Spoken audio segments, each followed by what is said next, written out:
The iconic VW Beetle.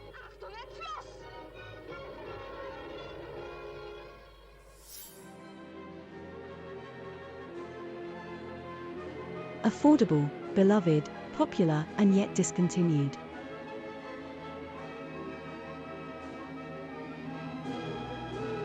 A car for the people.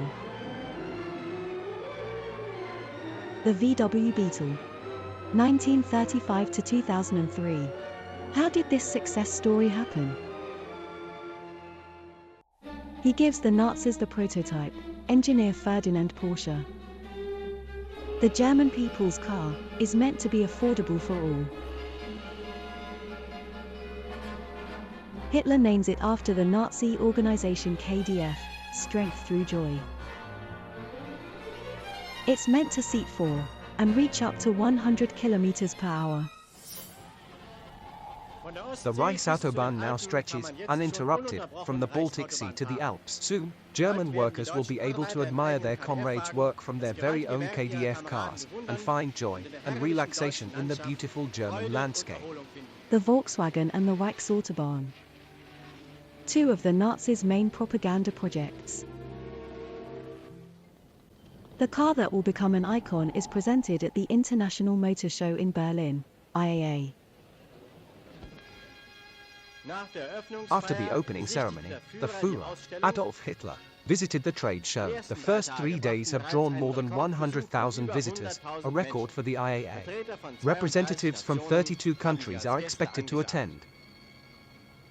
The VW makes the dream of your own car seem within reach. Thousands start saving money and hope to get their car. The first construction phase of the Volkswagen plant is nearing completion.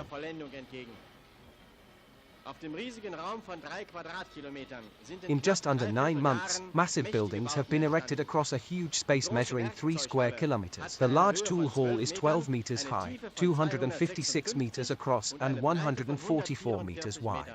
The body shop covers an area of 72,000 square meters. The new plant is meant to build 500,000 Beetles each year. But as soon as Hitler launches World War II, the passenger car is reconfigured as a military utility vehicle. Prisoner of wars and forced laborers also make aircraft parts and bomber weapons bays at the VW factory. A dark chapter in the company's history, for which VW is later called to account. In the former VW plant in Fallersleben, cars are once again being manufactured on the production line. The factory buildings, which suffered severe damage during the war, have been repaired. Some 18,000 workers are employed in the plant and its ancillary operations.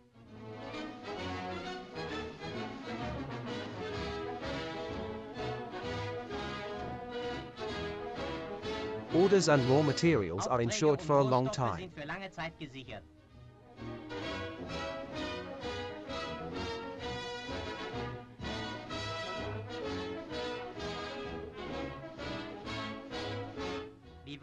The vehicles are initially distributed by the military authorities to offices of the occupying power and vital German businesses. Here is a series of vehicles made especially for the post office. At the VW plant in Fallersleben near Braunschweig, the 20,000th car to be produced here since the end of the war rolled off the assembly line. Daily production currently amounts to 70 vehicles. In addition to the well-known passenger car type, equipment and delivery vans are also produced. The VW is manufactured with great speed and precision. Here, body roofs are formed in huge presses.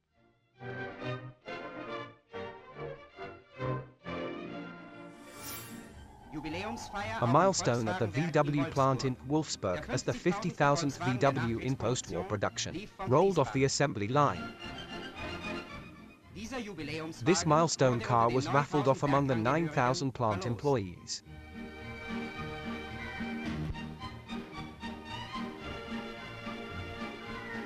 The lucky winner is a 17-year-old apprentice, a refugee from Silesia.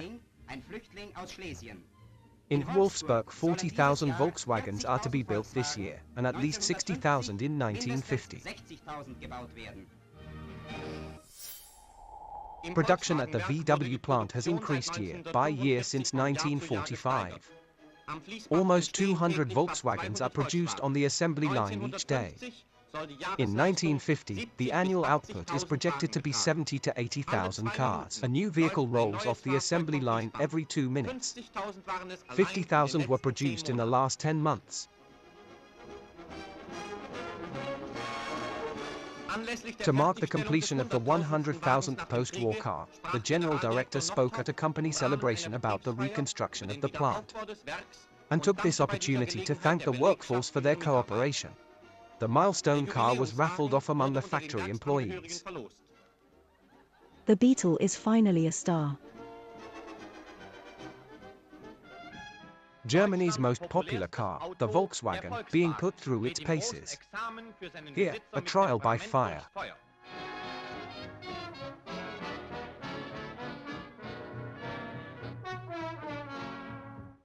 And then taking a tumble. Again, in slow motion. These tests aren't carried out for fun, but serve to continually test and improve the car's materials and strength. Don't try this at home. But as you can see, the driver is unharmed.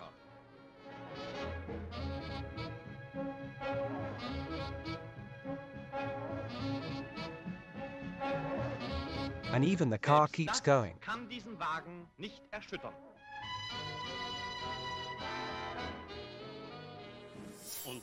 And then the 1 millionth VW was born.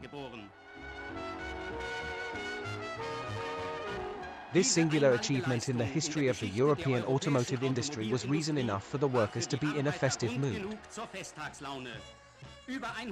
More than 150,000 enthusiastic spectators in the factory stadium experienced an export review the likes of which Germany has never seen before. In first gear it was Belgium. A Wallonian folk group performed a dance from the carnival season. The second gear leads to South America. The engine gets going to Brazilian rhythms. Finally, the whole world was united for a glorious finale.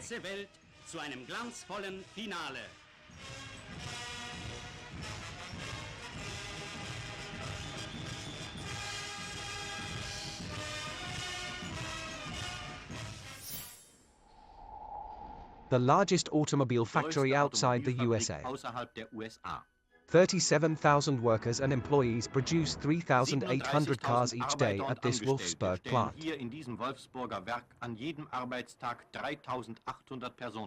With playful ease, automatically controlled presses shape roofs, doors, side panels and fenders. The worker's function is primarily to monitor the machines. The precision of the automatic machines is almost perfect. Just at the right moment, conveyor belts offer the assembly parts where they are needed. Every 16 seconds, a new car moves under its own power from one of the assembly lines directly onto the loading ramp.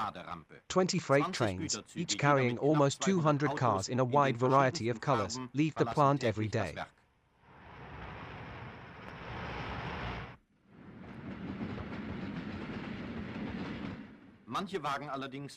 Some cars, however, are put through their paces on the plant's own test track. Close to the plant are the parking lots for the many thousands of employees' cars. Many workers also own shares in what is Germany's largest company in terms of sales. As Herbie the love bug, the Beetle even becomes a movie star. Daily routine in Germany's largest car plant. Alltag im größten deutschen Autowerk. Daily production, 5,625 Beetles. The world's quirkiest consumer car is still in demand. This week, Professor Porsche's rear-wheel drive car from 1932 set a world record. For the 15,007,034th time, a Beetle rolled off the VW assembly line. One more than Henry Ford's famous Model T. A shape has made history. 34 years lie between these two models.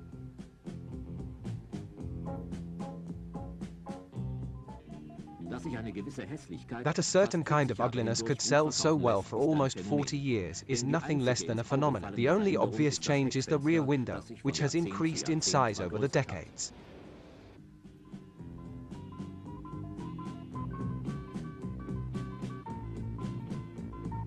Only when you drive the Beetle do you notice that its development has not stood still.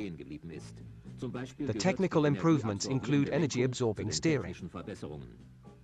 Since the end of the war, some 20 million VWs have been sold around the world. That's a tribute to tradition in form and progress in technology. Its chassis, rear suspension, and, above all, the improved front axle become obvious when the white Beetle from 1972 is tested on a rough track alongside its brother from 1938. In 1972, the Beetle will set a new series record on the world market, and under the pressure of stricter approval regulations, it will be trimmed for even greater safety than before. The airbag test is a step in that direction. The Beetle is a seemingly never-ending success story. The Beetle's success is so inconvenient to many that they would prefer to kill it. But no matter how hard the would-be Beetle killers try, the Beetle cannot be squashed. But the end, the production stop, came in steps. First in Germany. The final end for the Beetle came 25 years later.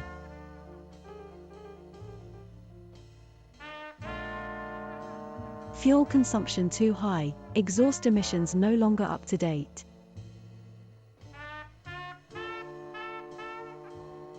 The last Beetles were manufactured in Mexico. Since 1945, some 21.5 million Beetles were produced. And some of them are still going, all around the world.